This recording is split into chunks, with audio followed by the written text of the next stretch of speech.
नमस्कार दोस्तों। आज का हमारा चैप्टर है TDA 2030 IC, जो कि एक ऑडियो एम्पलीफायर IC होती है। तो इस IC का प्रयोग क्यों किया जाता है ज़्यादातर, और इसकी पिन डिटेल क्या है और इसकी टेस्टिंग क्या है और किस तरह ये काम करती है, इसका सर्किट डायग्राम किस तरह होगा, तो इसके बारे में करेंगे आज। तो ये मोस्टली 14 वाट के अंदर आती है जो IC है, और ये पेंटावाट टेक्नोलॉजी पैकेज के अंदर है, पेंटावाट पैकेज के अंदर आती है और 5 पिन के अंदर होती है। इसकी 5 पिन होती है और इसके अंदर एक गेट बना होता है, उससे ये इनपुट लेकर आउटपुट हमें प्रोवाइड कराती है, यानी एम्पलीफाई कर देती है सिग्नल को।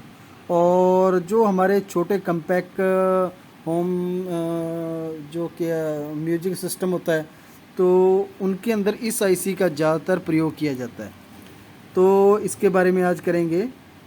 तो ये मोस्टली मैंने आपको बता दिया कि 14 वाट के अंदर होती है, ये 14 वाट का आउटपुट है। और जो इनको इनपुट वोल्ट है वो आप 6 वोल्ट से लेके और 36 वोल्ट आप इसको सप्लाई दे सकते हैं। इसके अंदर देखिए पिन नंबर 5, 1, 2, 3, 4, 5 पिन बनी हुई है। तो इसके अंदर जो पिन डिटेल मैं थोड़ा सा करवा देता हूँ कि पिन डिटेल जो पिन नंबर 1 है वो नॉन इन्वर्टिंग की पिन है, और पिन नंबर 2 जो है इस IC की इन्वर्टिंग की पिन है। पिन नंबर 3 ग्राउंड है, यानी VC माइनस लिखा हो यहाँ पे GND यानी ग्राउंड है। और ये हमारी आउटपुट है। पिन नंबर जो इसकी 4 आउटपुट है। पिन नंबर 5 पॉजिटिव सप्लाई की पिन है, इसके ऊपर आप 6 वोल्ट से लेकर टू 36 वोल्ट आप इसे दे सकते हैं। 6 वोल्ट से 36 वोल्ट की दे सकते हैं। और ये 14 वाट के अंदर जो होती है, 14 वाट के अंदर आप 8 ओम का स्पीकर है, यानी 8 ओम का स्पीकर चला सकते हो आप। 8 ओम का स्पीकर 14 वाट में, और सॉरी 9 वाट के अंदर 8 ओम का, 9 वाट के अंदर 8 ओम का, और 14 वाट के अंदर आप 4 ओम का स्पीकर इस पे चला सकते हो। यानी अगर 14 वाट का आप सर्किट बनाओगे तो उसके ऊपर 4 ओम के स्पीकर 2 चल जाएंगे। अगर आपने मान के चलिए 9 वाट के अंदर बना दोगे तो उसके ऊपर 8 ओम का स्पीकर चलेगा। अगर आप 8 ओम का स्पीकर लगा रहे हो तो ये इसकी आउटपुट कैपेसिटी 9 वाट रह जाएगी। तो इस तरह आप इसको यूज़ कर सकते हैं। और जो इसकी पिन डिटेल मैंने बता दी किस तरह काम करती है, तो इसका थोड़ा सा मैं सर्किट भी आपको दिखा देता हूँ तो किस तरह ये सर्किट इसका काम करता है। तो ये हमारे पास IC है जो कि 5 पिन की है, TDA 2030। तो इसकी पिन, इसको वर्किंग मैंने थोड़ा सा एक सर्किट बनाया छोटा सा। तो ये है इसका सर्किट डायग्राम, आप देख सकते हो सर्किट डायग्राम। तो इसके अंदर क्या है, किस तरह ये एक IC यूज़ की गई है। ये हमारी IC है, इसकी पिन नंबर मैंने आपको डिटेल बता दी है। ये देखिए, आप एक बार फिर भी मैं रिपीट करा देता हूँ। पिन नंबर 1 का जो गेट जो हमारा लगा हुआ है, इस IC के अंदर गेट लगा हुआ है, उसकी नॉन इन्वर्टिंग पिन है। और पिन नंबर 2 इन्वर्टिंग की पिन है। मीन्स जो डाटा एंटर होगा वो पिन नंबर 1 और 2 से होगा इसका। और जो पिन नंबर हमारा है 3 नंबर, वो है माइनस की पिन, और 5 नंबर ग्राउंड है, यानी ये 5 नंबर को माइनस सप्लाई देंगे हम। और पिन नंबर 5 को पॉजिटिव सप्लाई।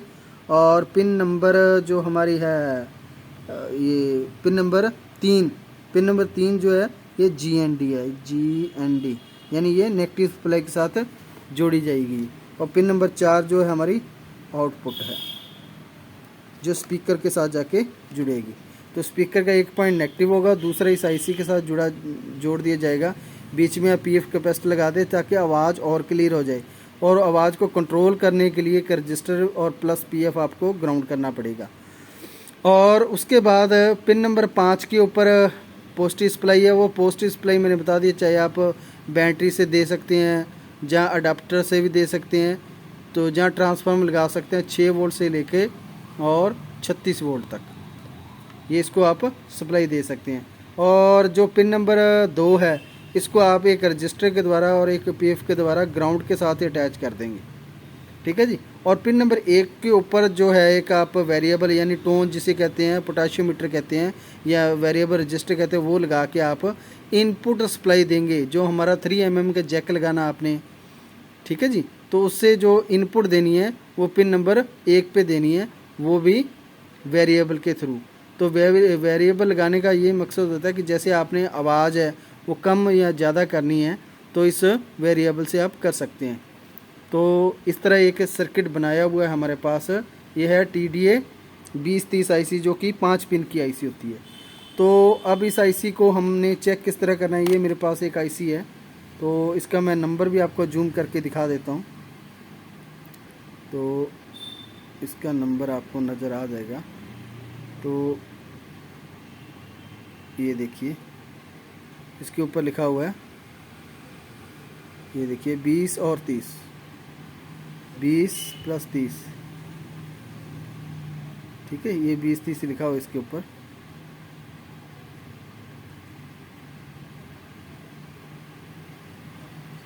ठीक है जी। तो ये हमारी एक IC होती है 2030 IC।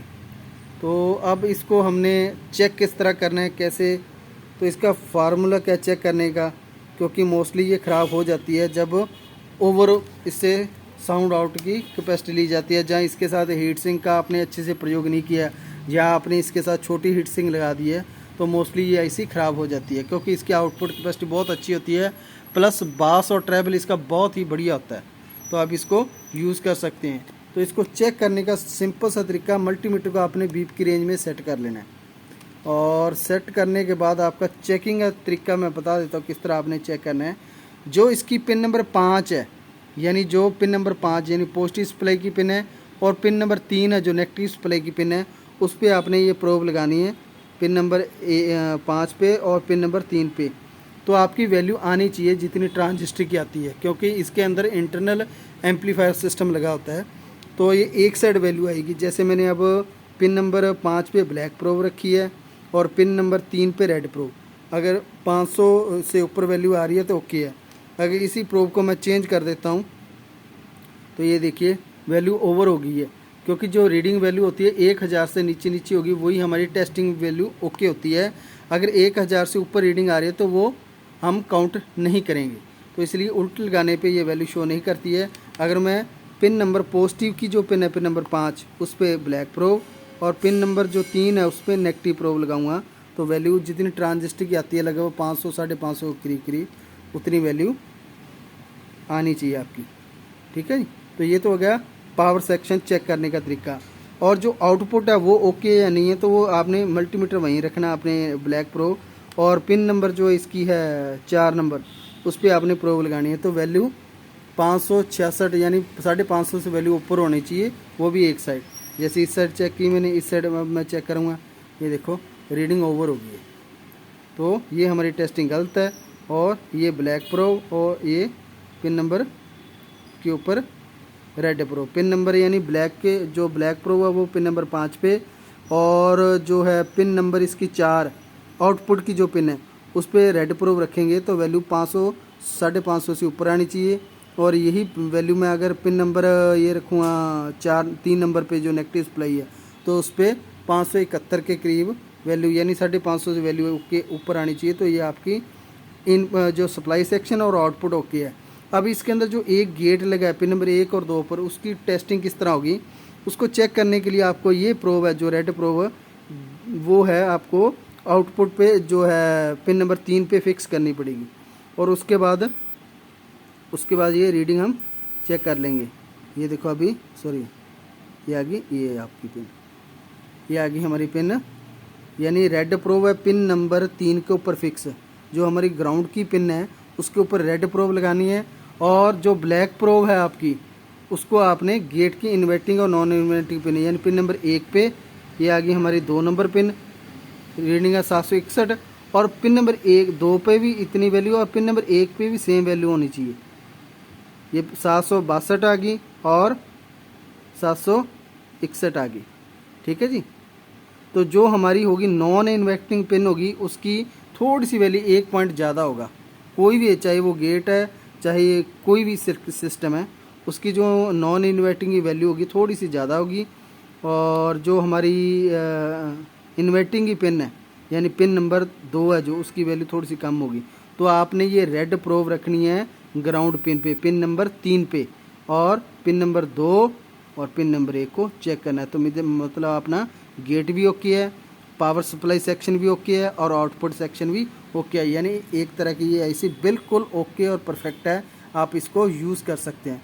तो इस तरह एक आईसी आप चेक कर सकते हैं। और मैंने इसकी पिन डिटेल बता दिया, 5 पिन की आईसी होती है। पिन नंबर 1 है नॉन इन्वर्टिंग की पिन है, पिन नंबर 2 है इन्वर्टिंग की पिन, पिन नंबर 3 जो है हमारी ग्राउंड की यानी नेगेटिव सप्लाई की पिन है, पिन नंबर 4 आउटपुट है, पिन नंबर 5 पॉजिटिव सप्लाई की इनपुट की पिन है, जिसपे 6 से लेकर 36 वोल्ट आप दे सकते हैं।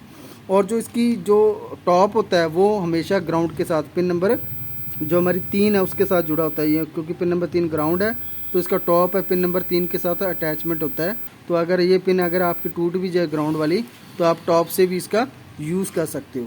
तो ये है। और इसको लगाने के लिए हीट सिंक का प्रयोग ज़रूर करें, जितनी बड़ी हीट सिंक होगी उतनी इस आईसी की लाइफ ज़्यादा होगी, ठीक है जी। और अगर आपने म्यूजिक सिस्टम बनाना है कोई बेस्ट और बढ़िया सा और सस्ता टिकाऊ, तो आप TDA 2030 आईसी का प्रयोग कर सकते हैं। तो ये था आज की हमारी आईसी 2030। अगर इसके बारे में और भी कुछ आपने पूछना हो तो आप मुझे कमेंट कर सकते हैं। और अगर चैनल पे नए हो तो लाइक शेयर और सब्सक्राइब ज़रूर करें। धन्यवाद जी।